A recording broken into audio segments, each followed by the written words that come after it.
प्यारे बच्चों, आज हम तृतीय वर्ष राजनीति विज्ञान के paper first western political thought and isms की चर्चा करेंगे।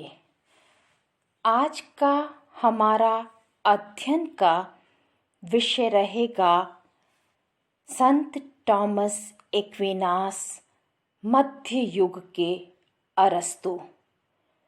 साथ ही प्यारे बच्चों, हम टॉमस एक्विनास के राजनीतिक चिंतन में योगदान एवं महत्व की चर्चा भी करेंगे।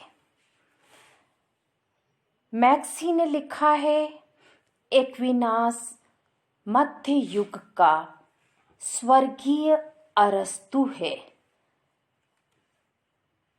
अरस्तू ने राजनीतिक चिंतन को क्रमबद्ध तथा वैज्ञानिक बनाया था, परंतु सदियों तक अरस्तूवाद अछूता पड़ा रहा। अपने विचारों के पोषण हेतु एक्विनास ने जितना अधिक अरस्तू के चिंतन को आधार बनाया, उतना संभवतः अन्य किसी विचारक ने नहीं।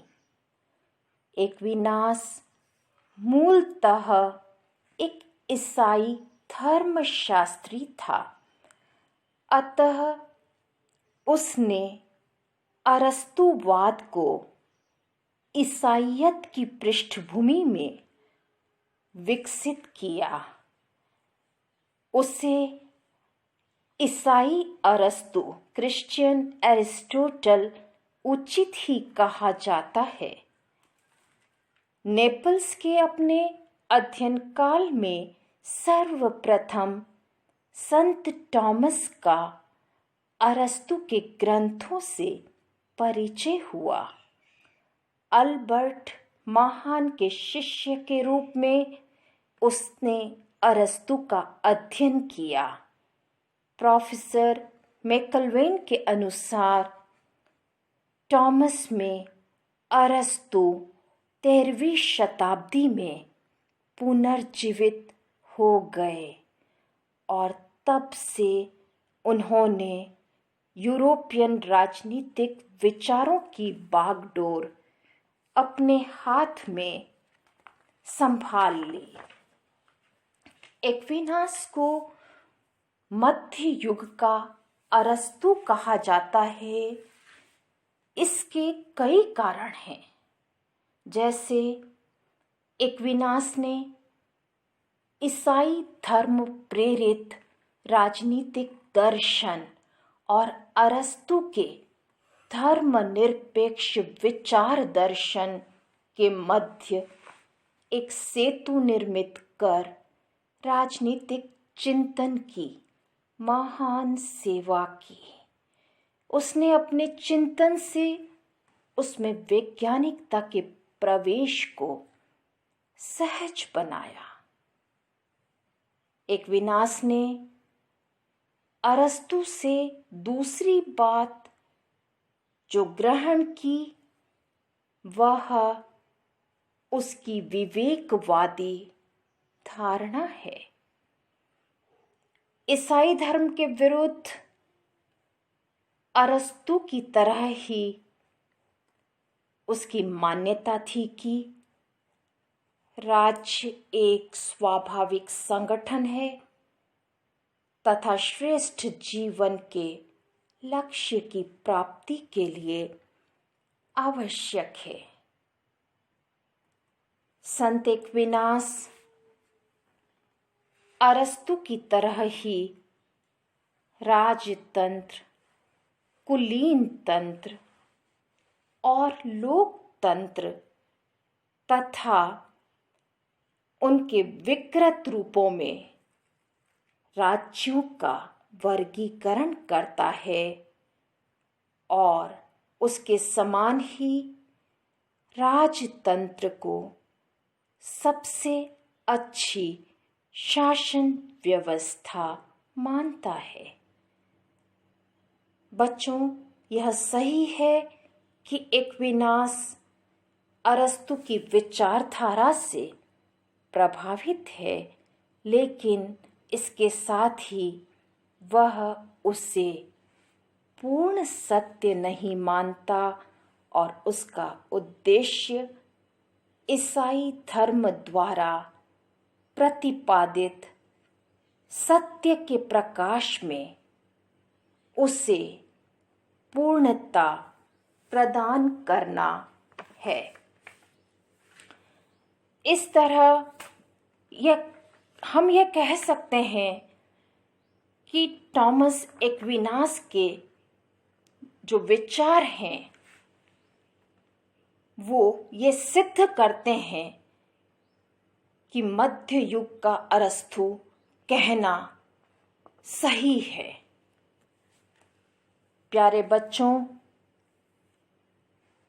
इसके साथ ही हम थॉमस एक्विनास के राजनीतिक चिंतन को योगदान और महत्व की चर्चा भी करेंगे। संपूर्ण मध्य युग में संत थॉमस सबसे बड़े विचारक और दार्शनिक हुए हैं।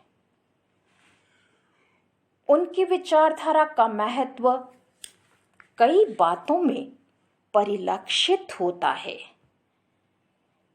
राजनीति के क्षेत्र में उन्होंने अरस्तु की कृतियों और विचारों को पुनर्जीवन दिया। उन्होंने अरस्तु और संत ऑगस्टाइन के सिद्धांतों में ऐसा समन्वय स्थापित किया जैसा इतिहास में बहुत कम मिलता है। उन्होंने यूनानी, रोमन और मध्यकालीन धर्माचार्यों के विचारों का अद्भुत सम्मिश्रण किया। थॉमस मध्य युग की समन्वयवादी विचारधारा का सर्वोत्तम व्याख्याता है। राजनीतिक चिंतन को उनका सबसे बड़ा योगदान यह है कि उनसे पहले भौतिक क्षेत्र में यूनानी, रोमन और ईसाई सभ्यताओं का मिश्रण हो चुका था। उन्होंने बौद्धिक क्षेत्र में यूनानी, बुद्धिवादी और ईसाई श्रद्धा का समन्वय किया।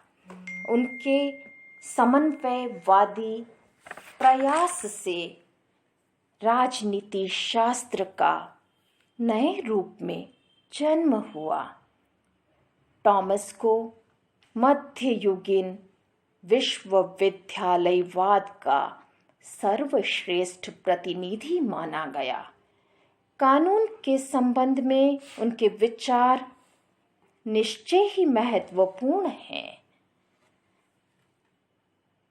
प्यारे बच्चों, राजनीति के क्षेत्र में उनका सबसे बड़ा योगदान अरस्तु की कृतियों और विचारों का पुनरुज्जीवन है।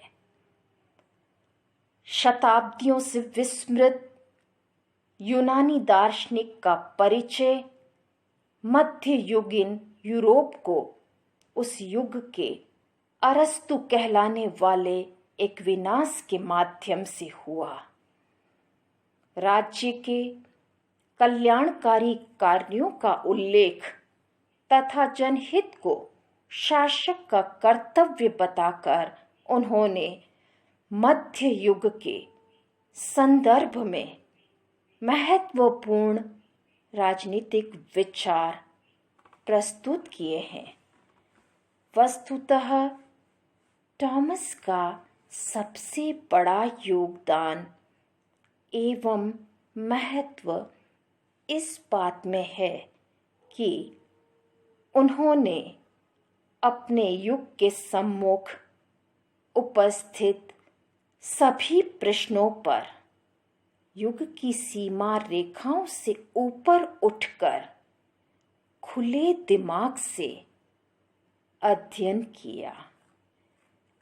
उन्होंने अरस्तु की राजनीति को सिसरो, ऑगस्टाइन और बाइबल के विचारों से मिलाकर उसका कायाकल्प कर दिया।